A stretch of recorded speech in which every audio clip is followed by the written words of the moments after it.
mic with the 66 split bus and the 61 Beetle. I wanted to make a video going back to the bus. I've been ignoring the bus now since I got the Beetle, and I wanted to make a video about the curtains that I did. My daughter actually helped me doing the sewing. But this is not a camper bus, and I wanted to show, just if you want to get the look of, you can see that I have these curtains in the middle and on the back, and I just wanted to show what I did in order to get these curtains in place. So you can see basically there's two different ways that you can do the curtains, I think. Either you have two curtains on each side, and then those are the totally functional curtains that you can close. And I think the actual campers had a little bend so you could hook them and overlap them, and so you actually use it as a camper. Now this one's not an actual camper, but I wanted to have the curtains, and I just was doing it more decoratively. I mean, they will close, but just having one curtain per. And so I came up with this design. First of all, I bought some of these long, well, that's about a centimeter or a little more, I'm not exactly sure, ½ inch or something like that, aluminum. And this is just a rod. I was able to find these at Lowe's. And what I did is I measured for the rods. It's about a 21-inch bar with two bends here at the end just to make them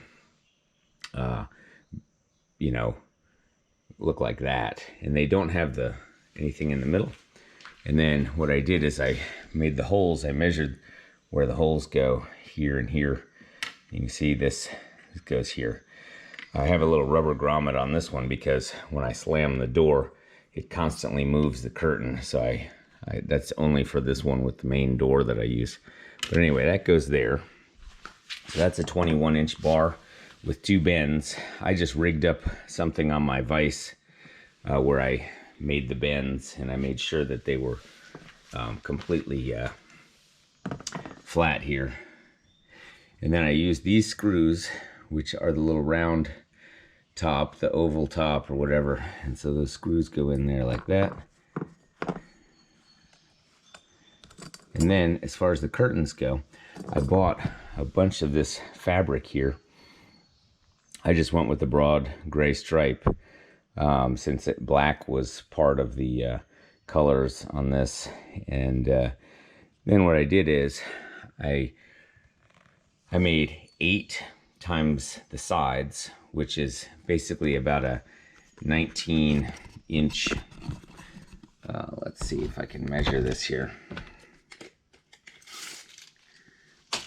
So it's 19 inches by,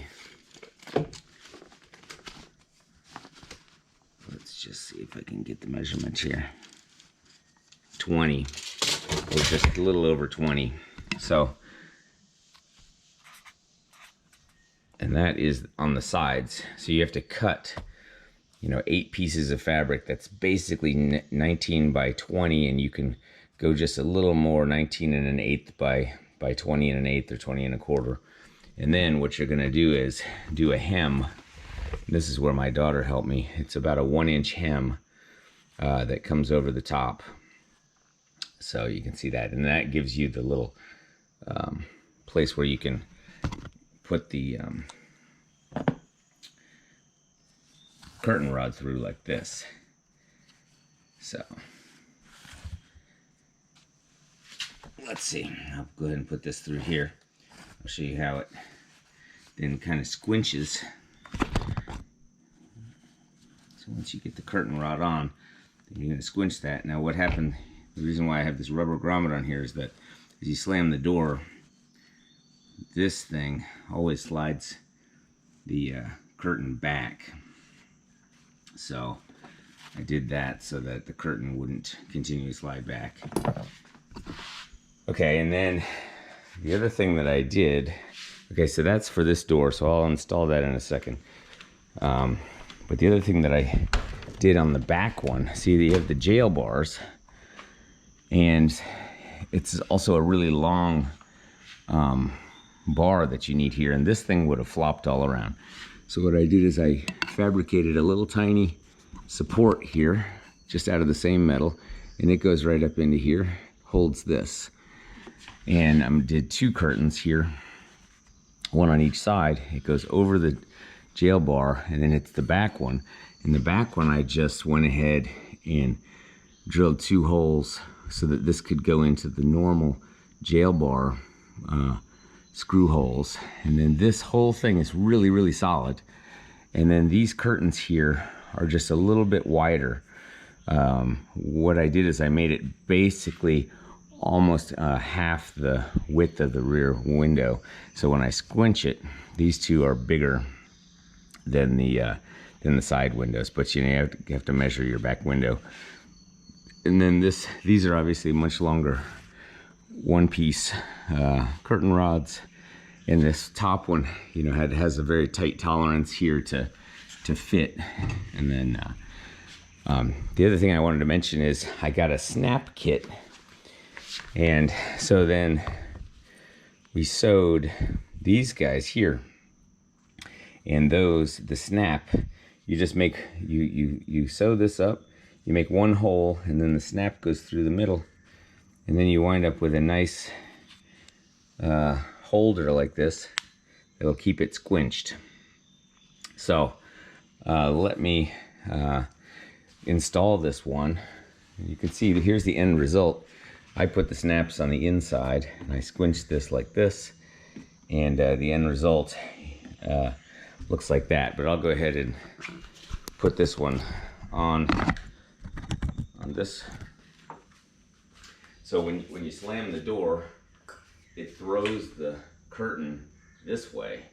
So that's why I put the rubber grommet on this side, so that actually when you slam it, the curtain doesn't shift on there. So basically, once you get the curtain like this, slide it through, kind of squinch it down like that, and I have the 4 screws. I said I already drilled the holes, and I made sure that I held these up and that they would you know, cover the window properly. And you know, you are mangling your door just a little bit in terms of you got to drill holes into the actual metal of your door. But for me, that wasn't a big deal, because this is not a I mean, this bus is pretty you know, I want to say rough around the edges, so I don't mind drilling some holes here and there.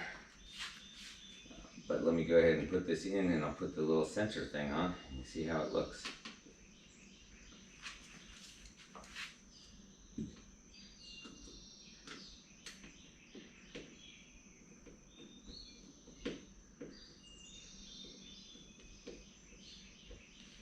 Alright, so that's in.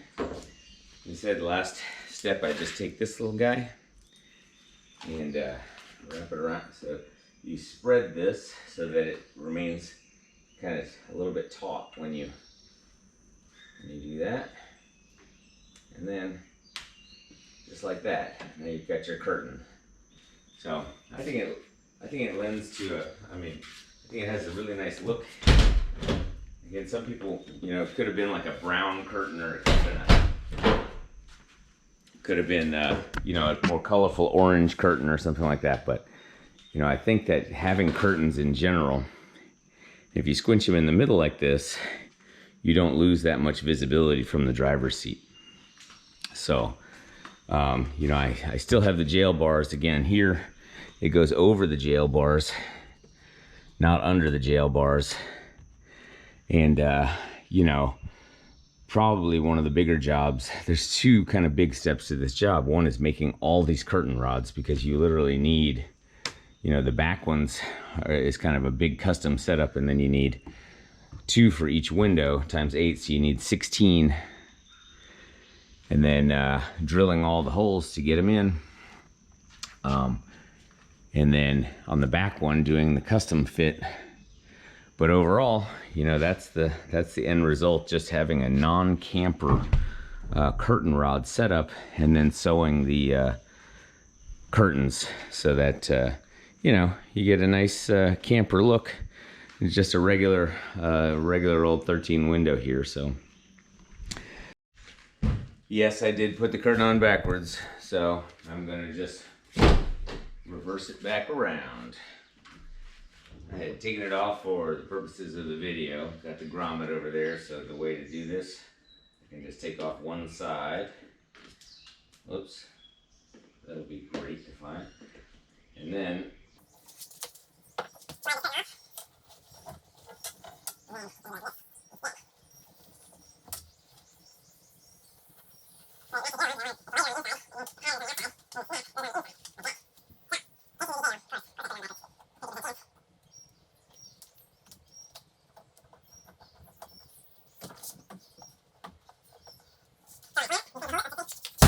now,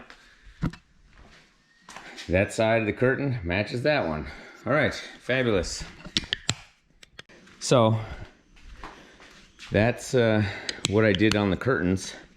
And yeah, I'm gonna give a little bit more attention to the bust now that I have the beetle pretty much all in shape. And hope you guys enjoy, and talk to you soon in the next video.